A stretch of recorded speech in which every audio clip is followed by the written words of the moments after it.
Inside a cardboard file box in a Flagstaff archive, sealed for almost 100 years, sat proof that a cliff dwelling in Arizona hadn't just been abandoned, it had burned with people still inside. The story everyone repeats about Walnut Canyon is that drought emptied it. That story is wrong. The National Park Service's own signage still repeats the same 23-year drought explanation the Museum of Northern Arizona built back in the 1930s. A museum that named this entire culture after a word meaning without water, before a single bone had ever been tested. In 2016, NPS archaeologist Matthew Gabbard reopened those decades-old excavation records looking for something else entirely, and found 4 people who never made it out of a burning room. Nobody had flagged it, not once, in almost a century. This is Walnut Canyon, Arizona, and the fire the drought story never accounted for. Look at the walls around you. Limestone blocks stacked by hand, mortared with clay, fitted into an overhang carved by water millions of years before anyone lived here. Walnut Canyon cuts 20 miles through the Colorado Plateau east of Flagstaff, 400 feet deep in places, and along its rims, the Sinagua people built one of the densest cliff-dwelling complexes in the American Southwest. Not a scattering of ruins, a neighborhood, room after room, alcove after alcove, an entire community pressed into stone. People used this canyon long before anyone built a single wall in it. Archaic period hunting tools recovered here push evidence of human presence back more than 7,000 years, a timeline so long that the cliff-dwelling era you're standing in represents only the last few centuries of a much older relationship with this place. The main trail alone drops 240 steps down into the canyon wall, passing 25 separate rooms before it's done, and that's just the fraction the public is allowed to see. More than 125,000 people walk through here every year, drawn by the same thing that drew looters a century earlier, the eerie sense that these rooms are still finished, still lived in, just paused. Researchers who have surveyed the canyon note that it holds more individual cliff-dwelling rooms than the famous Cliff Palace at Mesa Verde, even though almost nobody outside Arizona has heard of it. That imbalance matters. A famous ruin gets scrutinized for a century. A quieter one gets a single accepted answer and keeps it. When the site was finally protected in 1915, it wasn't because someone discovered it. It was because someone was destroying it. A railroad reached Flagstaff in 1882, and within a few years, so did the shovels. Settlers and tourists had already spent 3 decades tearing through these rooms with shovels, and in some places, dynamite, blasting open walls just to see what pottery might fall out. Whole burial contexts were erased before a single archaeologist arrived. What survived by accident. And what survived told a story people found easy to believe. Sometime around 1100 to 1250, Sinagua families built and occupied these cliff rooms. Then they left. For most of the 20th century, one man's research explained why. In the 1920s, astronomer turned archaeologist A.E. Douglas pioneered a new science, reading the growth rings inside ancient timbers like a calendar, matching wide rings to wet years and narrow rings to dry ones.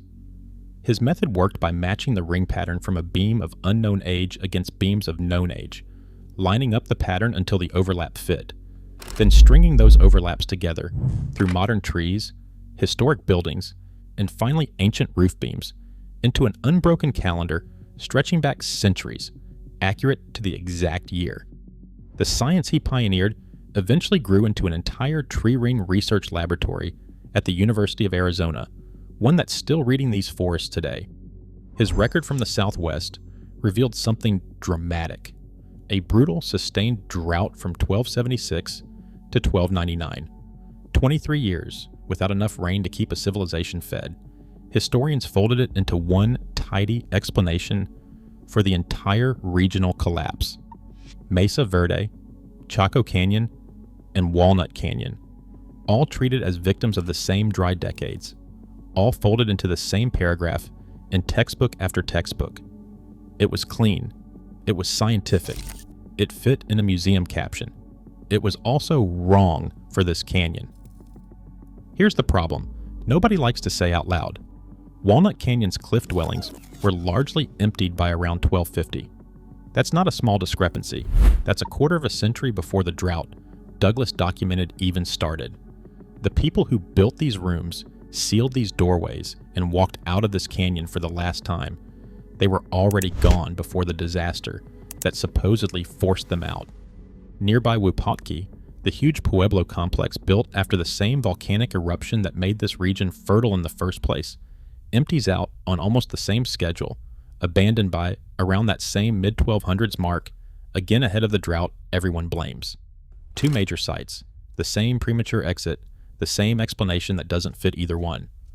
Something else happened here first, and for almost 100 years the field simply didn't linger on that gap. It was easier to let one climate story cover everyone. That's not an accusation of fraud. Tree ring dating was groundbreaking, and it was correct about the drought itself. But a discipline built on a single elegant tool sometimes reaches for that tool to explain everything it touches. Once drought became the answer for the whole region, checking whether it actually matched each individual site stopped feeling necessary. The convenient story survived because nobody needed to break it, until the evidence did that on its own. So, if the drought doesn't explain Walnut Canyon, what does? To answer that, you have to go back further than the abandonment, back to the disaster that built this civilization in the first place. Around 1085, a volcano erupted less than 20 miles from where you're standing. Sunset Crater tore open the earth for months, maybe closer to a year, throwing ash and cinder across hundreds of square miles. Even the eruption date has been revised over the years, from an early estimate around 1064 to the more precise 1085 used today. Researchers estimate the eruption displaced somewhere between 1,000 and 5,000 people who had been living in the immediate area. It should have been the end of the story for this region. Instead, it became the beginning. Here's the strange part. The layer of volcanic cinder that buried the landscape, 3 to 10 centimeters deep in places, didn't just destroy farmland. In the driest zones, it may have improved it. A thin blanket of dark cinder holds moisture in the soil and moderates temperature, letting crops survive in ground that used to be too dry to plant.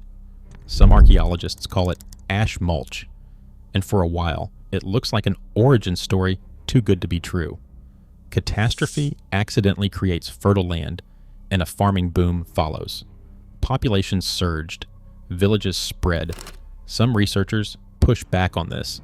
They argue a temporary shift toward wetter weather deserves more credit than the ash itself, and that the mulch effect has been overstated by later writers chasing a tidy narrative.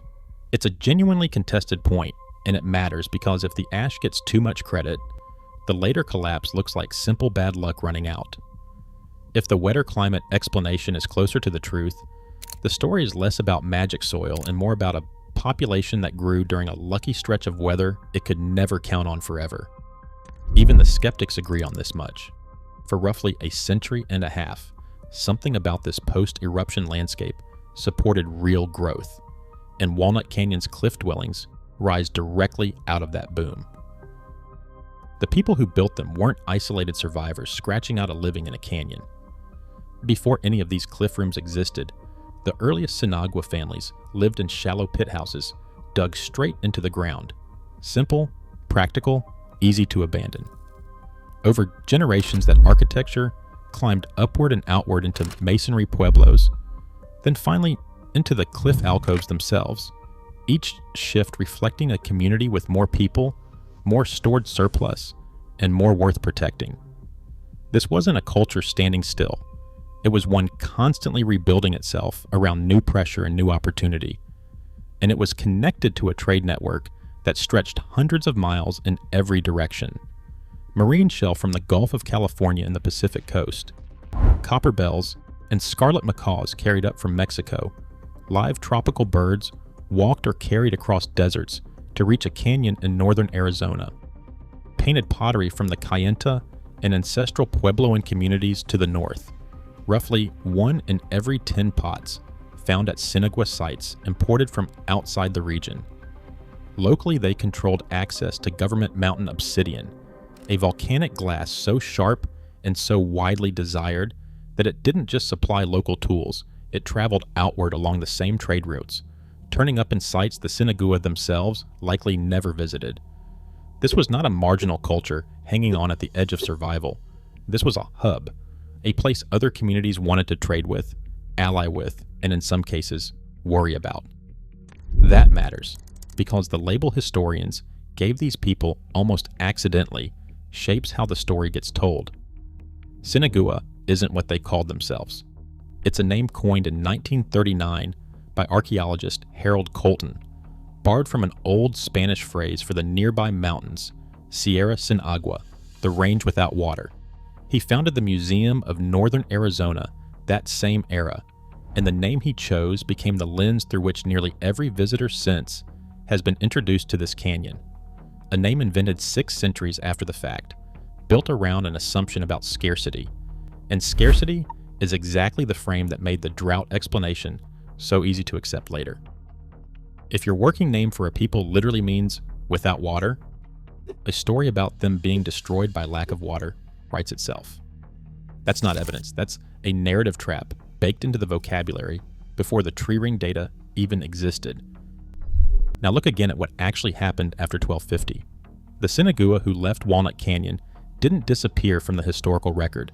Many consolidated into larger settlements to the south, in the Verde Valley, places like Tuzagud, where the pueblo grew to more than 100 rooms stacked along a ridge above the Verde River, visible for miles, easy to defend, impossible to approach without being seen, and a cliff dwelling nearby that would eventually be misnamed after an Aztec emperor who never set foot anywhere near it, Montezuma Castle.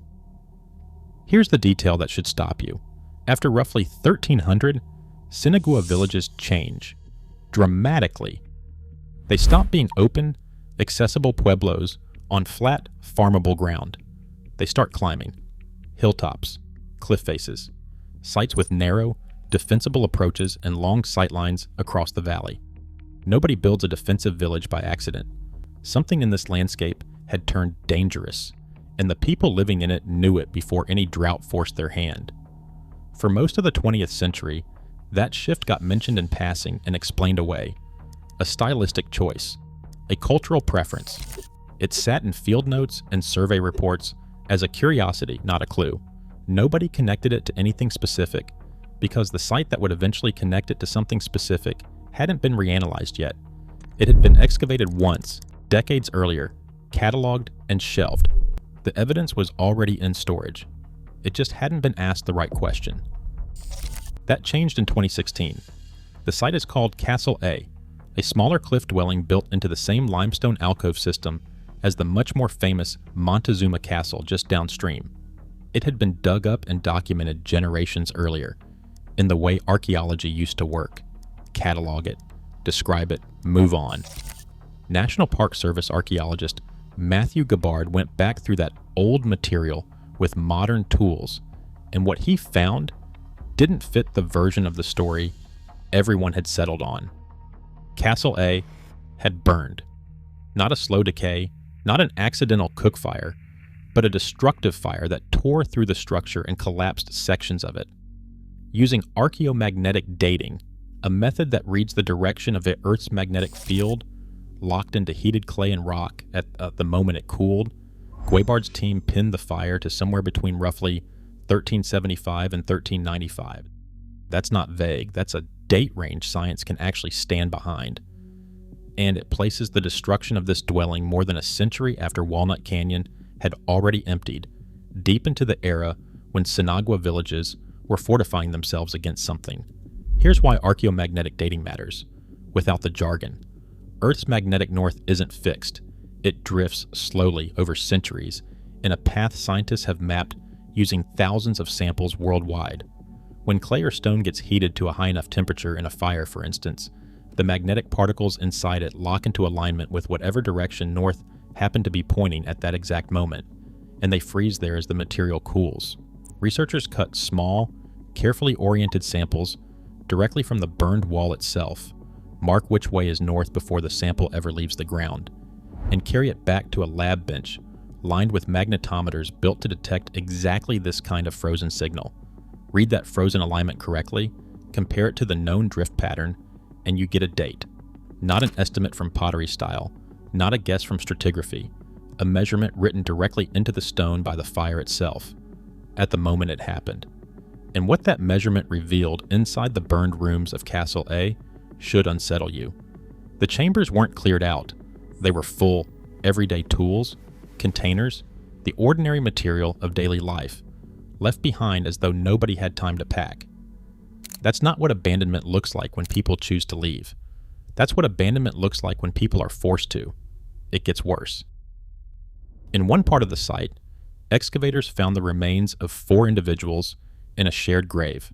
Analysis of the bones showed perimortem trauma, injuries inflicted at or near the moment of death, not old, healed wounds, along with burning on bone that was still living tissue when the fire reached it. Put plainly, this wasn't a fire that happened to a place already empty. People were there, some of them were killed there. This wasn't an accident, it was violence. For a long time, that conclusion would have sounded like speculation dressed up as science. It didn't have to. Local oral histories, Hopi and Yavapai Apache accounts passed down through generations, describe conflict, arson, and forced departure connected to these very dwellings during what's remembered as the migration time. Archaeologists had access to those accounts for decades. What changed in 2016 is that the physical evidence in the ground finally caught up to what the oral record had been saying the entire time. This wasn't archaeology discovering something new. It was archaeology finally listening. Not every fire in Sinagua country means what Castle A's fire means, and it's worth pausing on that because the contrast sharpens the point. At another Sinagua site, closer to Flagstaff, excavated for the Smithsonian in the 1920s, several rooms were also found burned around the mid-1270s. For years, that could have been read as more evidence of violence. It probably isn't. Researchers studying that burn pattern lean toward a very different explanation, a deliberate ritual closing of the structure at the moment its residents chose to leave, not an attack that caught them by surprise. Ordinary belongings weren't abandoned in a panic the way they were at Castle A. That fire looks intentional, almost ceremonial. The fire at Castle A looks like exactly the opposite. Same act, burning a building down. 2 completely different stories written into how it was done. That distinction matters, because it means archaeologists can't just point at ash and call it proof of war. They have to read how a fire happened, not just that it happened. And when they read Castle A that way, violence is still the conclusion that survives. Castle A wasn't an isolated incident either. At a separate Sinagua site called Chavez Pass, further east, a 1985 skeletal study documented 7 individuals showing cut marks consistent with scalping. The proof came the same way most skeletal trauma gets confirmed, not through guesswork, but through careful examination under magnification, checking whether the marks happened while the person was alive or centuries after, and whether the pattern matches known cases of scalping documented elsewhere in the Southwest. It's slow, unglamorous work, done under lab lighting with calipers and photographs. Nothing like the dramatic reveal you'd expect from a documentary. But it's exactly that unglamorous rigor that makes the conclusion hard to dismiss. Real trauma on real bone. That's not an isolated grim detail. That's a pattern. Multiple sites, multiple lines of evidence, all pointing toward a period of sustained conflict across the Sinagua homeland in the century after Walnut Canyon's cliff dwellings had already gone quiet. So who or what were they defending against? This is where the story splits into genuine, ongoing academic disagreement. And you should hear both sides, because neither one is settled. One theory proposes something called the Verde Confederacy, a network of Sinagua villages that banded together defensively, coordinating hilltop settlements with sight lines to signal danger across the valley. The model draws on a real, observable pattern Many of these later hilltop sites share direct sightlines to each other, close enough that a fire or a reflected flash of light could pass a warning from one village to the next across miles of open valley in minutes. That's not a coincidence architects would build in by accident. It's a compelling model. It explains the architecture, it explains the clustering. But it's a model, not a confirmed fact, and other researchers studying trade and ceramic exchange across the same sites have pushed back, arguing the connections described as military alliance could just as easily be ordinary trade relationships, read through a more dramatic lens. Who owns a conclusion like that is its own quiet fight. A federal agency, a museum, and a sovereign tribal nation all have a stake in which version becomes the official one. A second theory points outward toward newly arriving groups, ancestors of today's Yavapai people, moving into the region around 1300, potentially clashing with communities already established there. It's a tidy explanation for sudden violence. It's also disputed on its own terms, because Yavapai oral tradition places their ancestors in this landscape far earlier than archaeologists have been willing to date them. If that's accurate, the outside invaders' framing collapses, or at least gets far more complicated. One elder's account, passed down through Yavapai Apache oral tradition and later relayed directly to the archaeologist investigating Castle A, put it in blunter terms than any academic paper has dared to, suggesting it was the cliff-dwelling communities themselves who started the conflict, not the people history has usually blamed for finishing it. That single account, if it's accurate, doesn't just complicate the invader theory, it reverses it. Nobody currently has the evidence to close this question. Anyone who tells you they do is skipping past the debate, not resolving it. What the evidence does support, confidently, is this. The old single-cause story, one drought, one collapse, one clean ending, cannot survive contact with what's actually in the ground. Radiocarbon dating combined with tree ring analysis on timbers from Montezuma Castle, published in 2022, pushed the site's major construction phase to roughly 1280 to 1302, years overlapping directly with drought stress documented in the tree ring record. That's a real, measurable link between climate pressure and the decision to rebuild, fortify, and consolidate. The drought wasn't irrelevant. It just wasn't the whole story, and it definitely wasn't the story for Walnut Canyon specifically, where the departure came first and the climate crisis came after. Layer these findings together and a different picture forms. Eruption creates fertile ground. Fertile ground fuels a population boom. Population boom strains resources over generations. Tree ring records pulled from the Colorado River Basin point to an even harsher, longer drought, roughly a century before the more famous one. 62 consecutive years of strained flow beginning around 1118. That earlier drought lines up almost exactly with when the last residents of Chaco Canyon, New Mexico's other great pre-contact civilization, disappeared from the archaeological record. Two separate collapses, roughly 200 miles apart, both undercutting the same tidy textbook timeline that blames a single 14th century dry spell for everything. Walnut Canyon's community reads the warning signs early and leaves around 1250, well ahead of the worst climate stress still to come. The people who remain in the wider region consolidate into larger, defensible settlements. The Great Drought of 1276 to 1299 arrives and adds pressure onto communities already stretched thin. Tensions that had been building for a generation finally break into open violence. The burned rooms and unburied dead at Castle A, the scalping victims at Chavez Pass. By the early 1400s, the Verde Valley Sinagua settlements empty too, this time for good.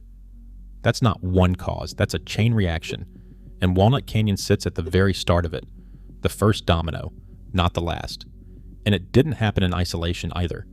Around the same general era, ancestral Puebloan communities across the northern Southwest, the same trading partners whose painted pottery shows up in Sinagua households, were undergoing their own mass relocations, funneling populations south and east into what would become the modern Pueblo communities of New Mexico and Arizona. The Sinagua exodus wasn't a strange local anomaly.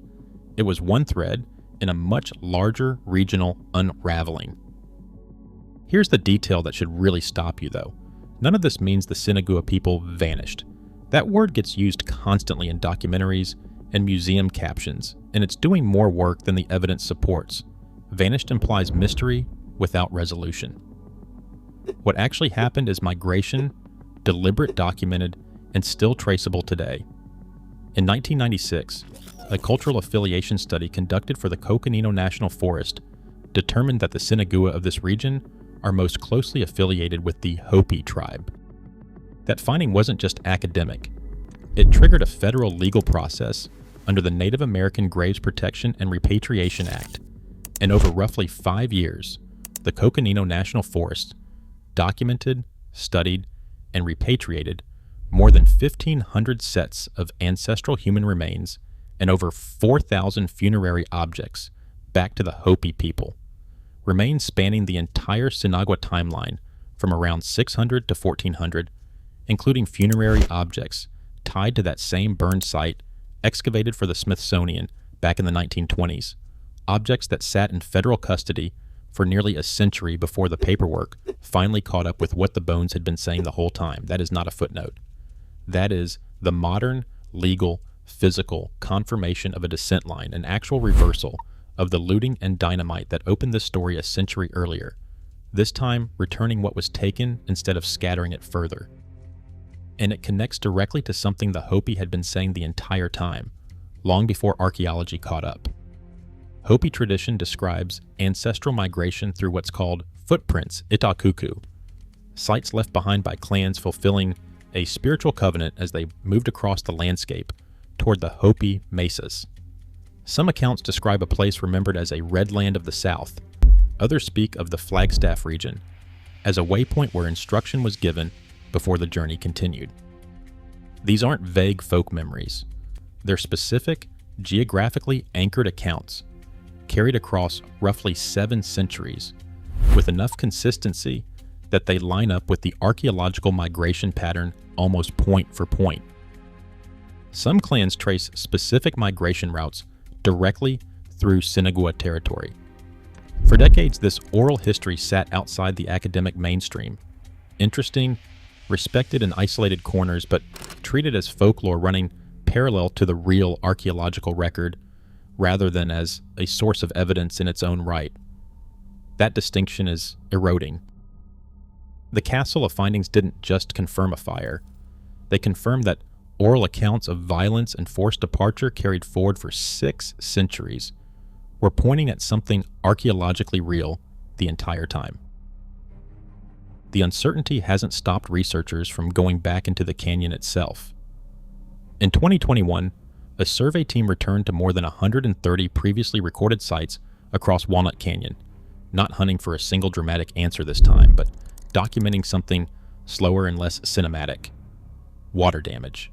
Flooding and erosion actively eating away at dozens of these alcoves, cutting into deposits that might still hold the very evidence that could settle the drought versus violence debate for good.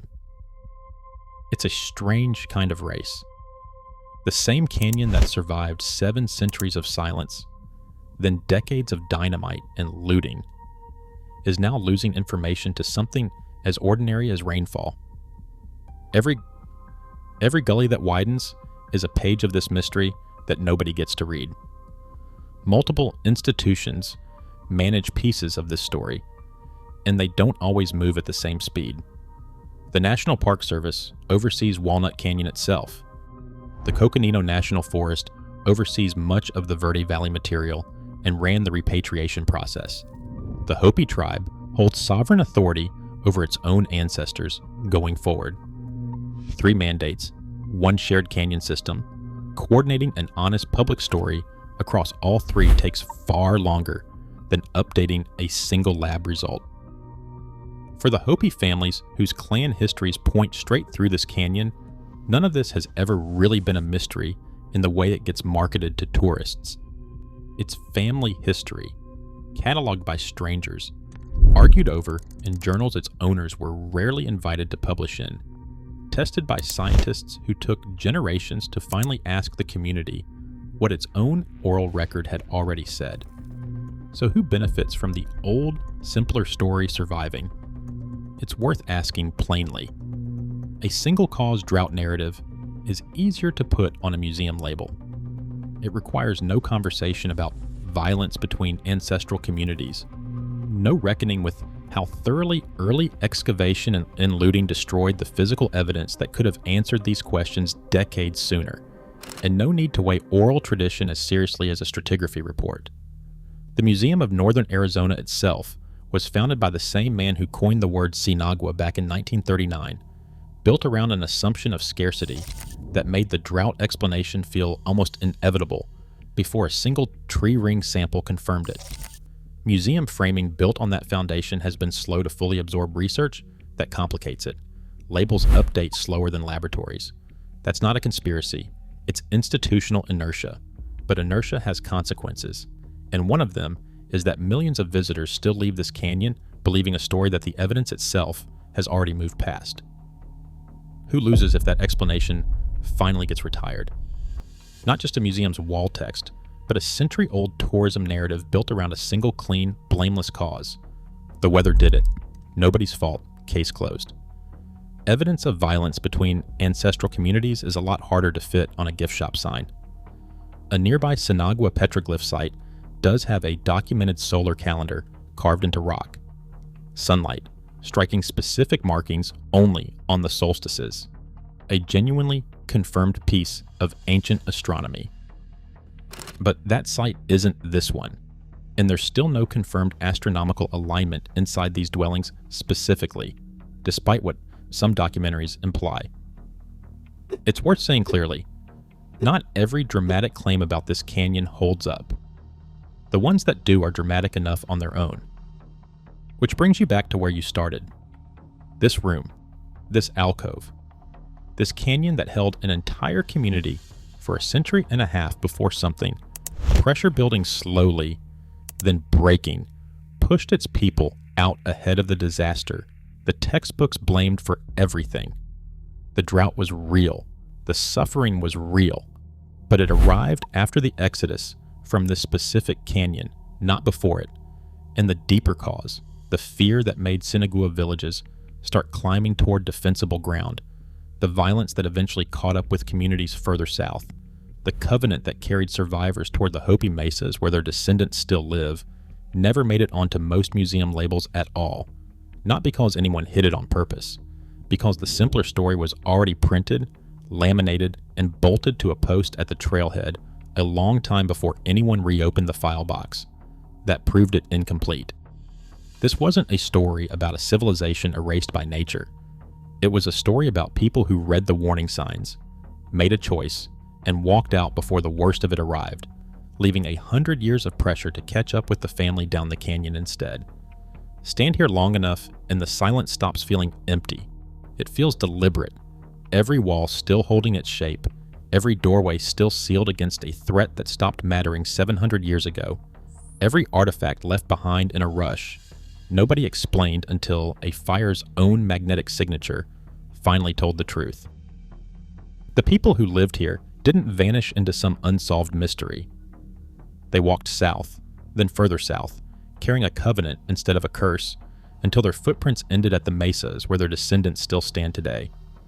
Somewhere in a storage drawer at a university lab, that same burned sample from Castle A still sits, cataloged, waiting for the next question. Someone finally thinks to ask it.